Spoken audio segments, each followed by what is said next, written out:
வணக்கம். இது உங்கள் பொலிட்டிக்கல் பார்க். நான் உங்கள் நண்பன். இன்னைக்கு மக்கள் வெள்ளத்தில் செங்கோட்டையன் இது எந்த மாதிரி போய் முடியும் அப்படின்னு சொல்லிட்டு இன்னைக்கு நம்ம இந்த வீடியோவில் விலாவரியா பார்த்துடலாம். அதுக்கு முன்னாடி நம்ம சேனலை சப்ஸ்கிரைப் பண்ணிக்கோங்க.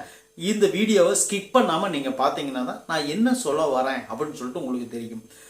தாவைக்கனுடைய கூட்டத்துக்கு ஒரு தற்கொலை கூட்டம் அப்படின்னு சொல்லிட்டு ஒரு பேர் நேற்று வரையும் இருந்துச்சு, முந்தா நேற்று வரலாம். ஏன்னு கேட்டிங்கன்னா நேற்றுலேருந்து அந்த அந்த சொல் கொஞ்சம் மாறிடுச்சு.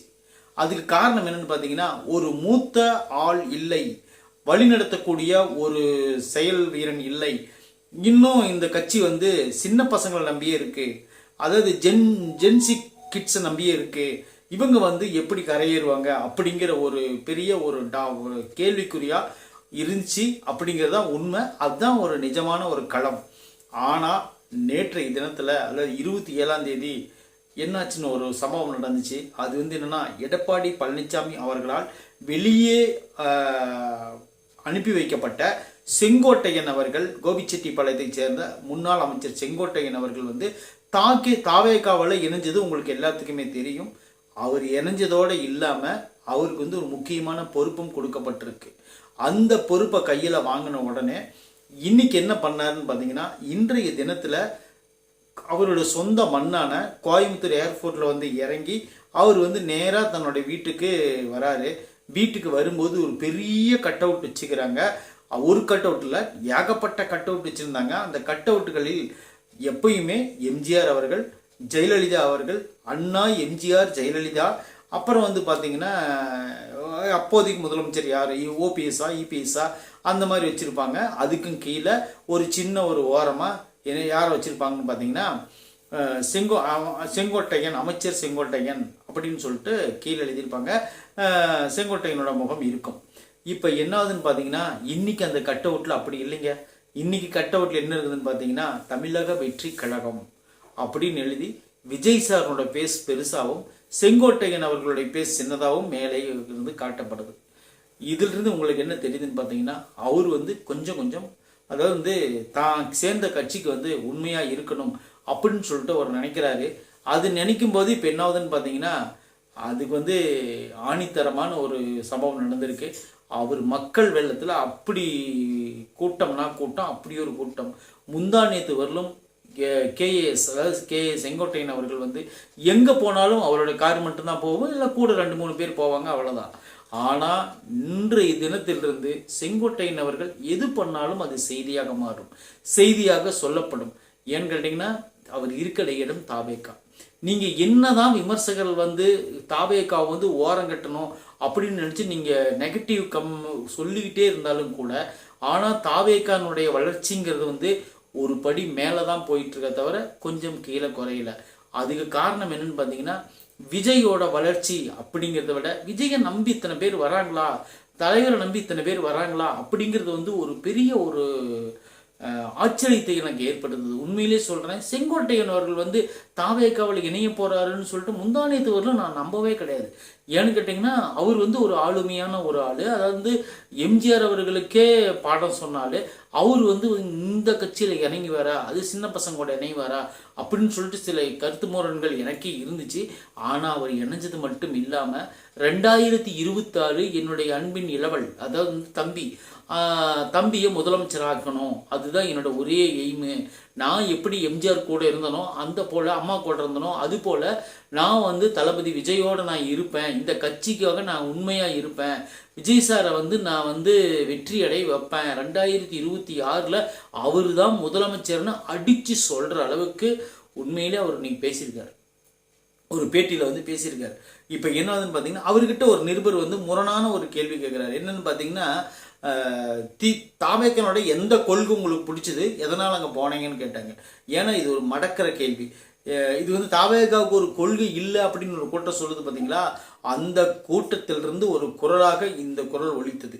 உடனே செங்கோட்டையன் அவர்கள் வந்து அதுக்கு ஒரு தக்க பதில் சொன்னார். தலைவர் வந்து எல்லாத்துக்கும் வீடு தரேன்னு சொல்லிக்காரு, எல்லாத்துக்கும் இருசக்கர வாகனம் தரேன்னு சொல்லிக்கிறாரு. அது போல வந்து எல்லாத்தையும் சரிசமம் நடத்தணும், பிறப்புக்கும் எல்லா உயிருக்கும் அந்த மாதிரி ஒரு பாகுபாடு சொல்லியிருக்காரு. பெண்கள் பாதுகாப்புன்னு சொல்லியிருக்காரு. இன்னும் நிறையான்னு சொல்லிட்டு இவர் வந்து உண்மையிலேயே அவர் பேசுனதெல்லாம் இவர் வந்து ஒரு கோர்வையாக சொன்னார். சொன்ன உடனே எனக்கு வந்து தளபதி அவர்களை வந்து முதலமைச்சர் ஆகணும், அதாவது விஜய் சாரை வந்து முதலமைச்சர் ஆக்கணும், அதுதான் என்னோட ஒரே குறிக்கோளை தவிர மற்றபடி நீங்கள் வந்து நினைக்கிற மாதிரியெல்லாம் இல்லை. ஏன்னு கேட்டிங்கன்னா எனக்கு வந்து எல்லா இடத்துலையும் எனக்கு வந்து வாய்ப்பு இருந்துச்சு. இதே திமுகவுக்கு போனார்னு வச்சுக்கோங்களேன், திமுகவில் வாய்ப்பு இல்லைன்னு நினைக்காதீங்க. திமுகவில் மெயினான அதிமுகவிலிருந்து போனால் ஒரு 12 அமைச்சருக்கு மேலே வந்து இன்னைக்கு திமுகவில் முக்கிய பொறுப்பில் இருக்கிறாங்க. அதிமுகவிலிருந்து போனவங்க செந்தில் பாலாஜி கூட, அவர் கூட அதிமுகவில் அம்மாவுக்கு விசுவாசமாக இருந்துட்டு அப்புறமேலு தான் வந்து திமுகவுக்கு போனார். திமுகவுக்கு போய் அங்கே மதுபான ஊழல் பண்ணி 10 ரூபா வாங்கி அதில் 1000 கோடி ரூபா ஊழல் பண்ணி ஜெயிலுக்கெல்லாம் போயிட்டு மறுபடியும் வந்து இன்னைக்கு வந்து இந்த மாதிரி இருக்கார். இப்போ வந்து அதிமுகவிலிருந்து அவ்வளோ சீக்கிரம் வெளியேறி மீண்டும் திமுகவில் இணையறவங்க கம்மியானவர்கள் நிறைய பேர் இருக்காங்க. ஆனால் இருந்தாலும் முரணான விஷயத்த கேஎஸ் அவர்கள் பண்ணலை. அதுக்கு காரணம் என்னன்னு பார்த்தீங்கன்னா, அதாவது இத்தனை நாள் எம்ஜிஆர் வாழ்க, ஜெயலலிதா வாழ்க, அண்ணா நாமம் வாழ்கன்னு சொல்லிட்டு இருந்தோம். நாம் போய் ஸ்டாலின் வாழ்க, ஐயா உதயநிதி வாழ்க, இன்பநிதி வாழ்கன்னு எப்படி சொல்ல முடியும் அப்படின்னு சொல்லிட்டு மனசில் நினைச்சாரோ என்னவோ. ஆனால் முதல்ல அவர் வந்து என்ன பண்ணார்னா, இது மாற்று கருத்து. இப்போ டிடிவி தினகரன் ஐயாவோட போய் சேரணும் வந்து அந்த பக்கம் கட்சி பேஸ் கிடையாது. ஏன்னு கேட்டிங்கன்னா அது ரொம்ப ஒரு அத்தாந்தரத்தில் இருக்கிற மாதிரி இருக்குது.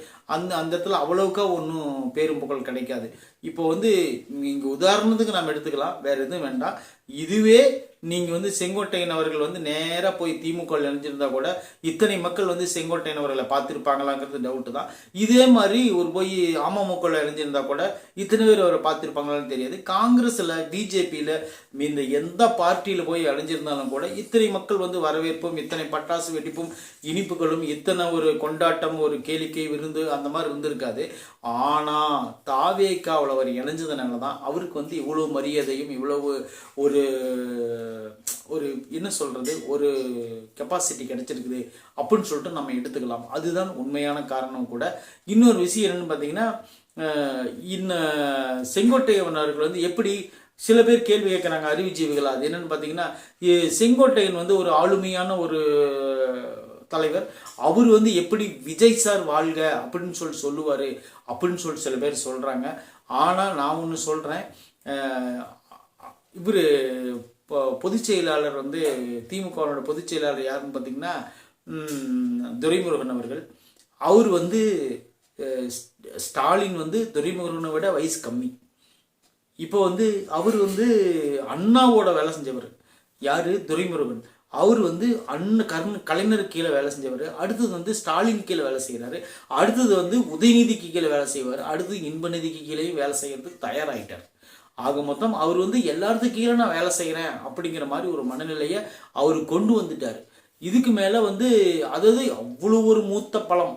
இன்னொரு விஷயம் சொல்ல போனால் கேஏஎஸ்க்கு மூத்தவர் தான் துரைமுருகன் அவர்கள்.